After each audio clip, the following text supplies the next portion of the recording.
کو یاد رکھ کر چلو کہ یہ تمہارے کنٹرول میں اس وقت تک ہے جب زندگی کی سانسیں چلتی ہے، لیکن کل میدان محشر میں جب اٹھایا جائے گا تو یہ ہاتھ سے جو گناہ کیے ہیں نا وَتُكَلِّمُنَا أَيْدِيهِمْ، اللہ تبارک و تعالیٰ کی بارگاہ میں یہ پب جی کھیلنے والے ہاتھ گواہی دیں گے کہ یا اللہ رات کی تاریکی میں بیٹھ کر میرے ہاتھوں کے ذریعے اس نے گناہ کروایا ہے۔ میدان محشر میں یہ ہاتھ گواہی دیں گے اللہ تبارک و تعالیٰ کی بارگاہ میں کہ تم نے قرآن کو پکڑا تھا یا پب جی کھیلے تھے، تم نے لڑکیوں کو چھوا تھا یا اپنے ماں کے ہاتھ چومے تھے، ان تمام چیزوں کی گواہی یہ میدان محشر میں ہاتھ دے گا، یہ پاؤں دے گا۔ تم کہاں پر گئے تھے؟ کیا سمجھ میں آیا؟ کیا اس سے یہ سمجھ میں نہیں آتا ہے کہ قرآن نے ہم کو یہ تصور دیا ہے، اسلام نے ہم کو یہ مجاز عطا فرمایا ہے کہ ہمارے پاس جو کچھ بھی ہے وہ حقیقت میں ہمارا نہیں ہے، مالک حقیقی اللہ تبارک و تعالیٰ کی ذات ہے، اور مالک حقیقی اللہ کی ذات ہے تو جسم کے ہر حصے کے حوالے سے،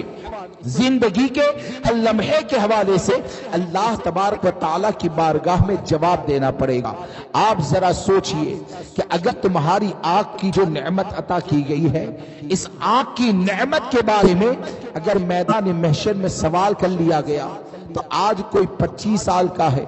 کوئی 30 سال کا ہے، میں 45 سال کا ہوں، اگر ان سالوں کے بارے میں غور کریں کہ تم یہ سمجھتے ہو کہ یہ آنکھ تو میری ہے جو چاہوں کروں،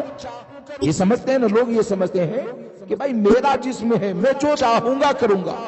تو آج یہ سمجھتے ہو کہ یہ آنکھ تمہاری ہے جو چاہو گے کرو گے، لیکن آپ یہ سمجھو کہ یہ آنکھ زندگی کی سانس چلتی ہے نا تب تک تمہارے کنٹرول میں ہے، تب تک تمہارے کنٹرول میں ہے، لیکن اس نعمت کا حساب جب اللہ تبارک و تعالیٰ کی بارگاہ میں لیا جائے گا تو کیا مذہب اسلام نے ہم کو یہ نہیں بتایا کہ اس آنکھ سے کیا دیکھنا ہے کیا نہیں دیکھنا ہے؟ کیا اسلام نے ہم کو یہ تعلیم نہیں دی ہے کہ یہ آنکھ اللہ نے عطا فرمائی ہے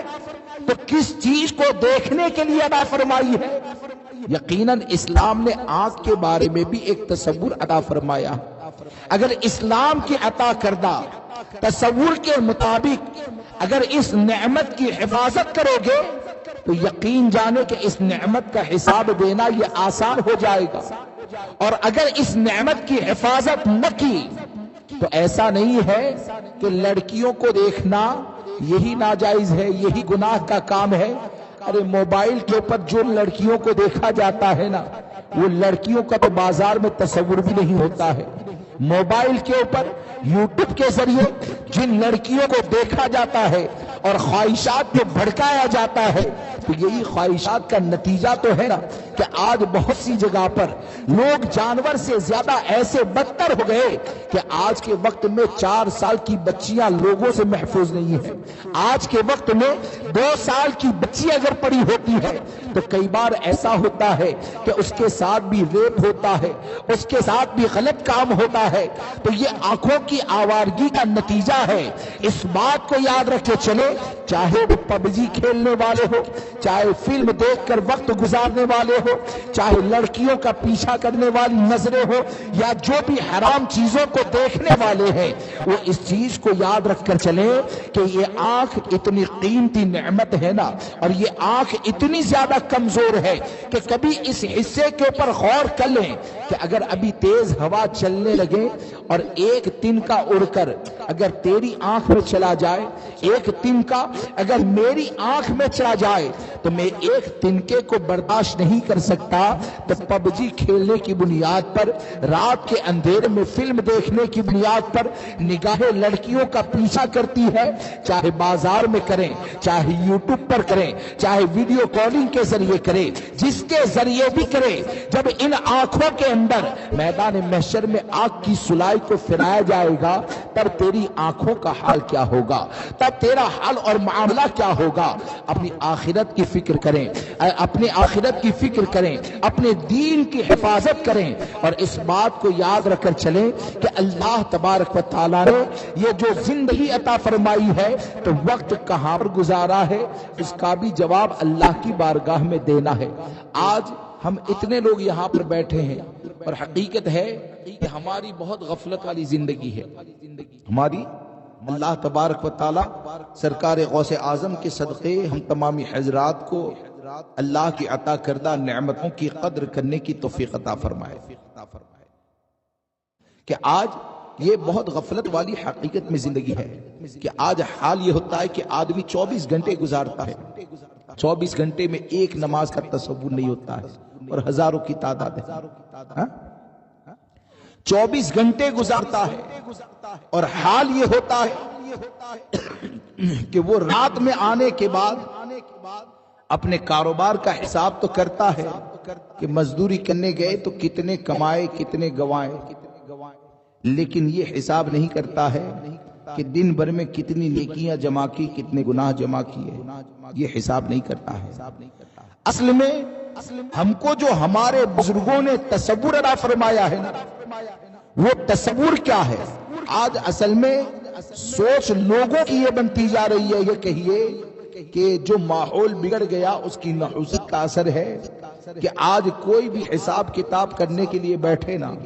تو دنیا سے حساب شروع ہوتا ہے، دنیا پہ ختم ہوتا ہے۔ یعنی آپ بات چیت کریں تو کیسے بات ہوگی؟ دنیا کا یہ فائدہ، دنیا کا یہ نقصان، دنیا کا یہ فائدہ، دنیا کا یہ نقصان۔ اور ہمارے بزرگوں کی زندگی کا معاملہ یہ تھا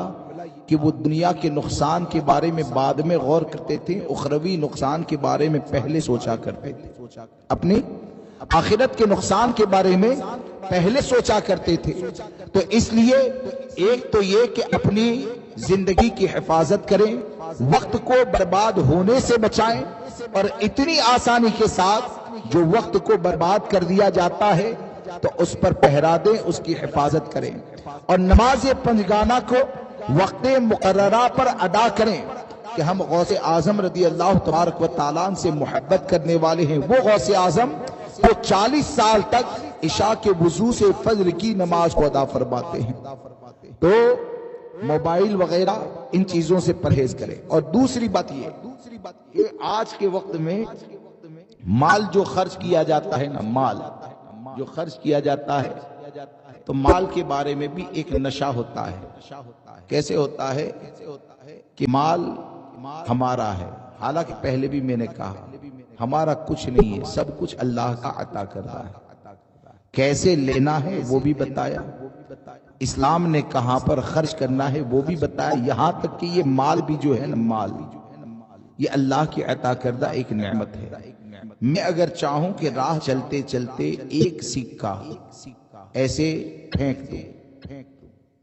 تو یہ سوچ کر اگر پھینک دوں کہ یہ تو میرا مال ہے، میں چاہوں تو 1 روپیہ پھینک دوں،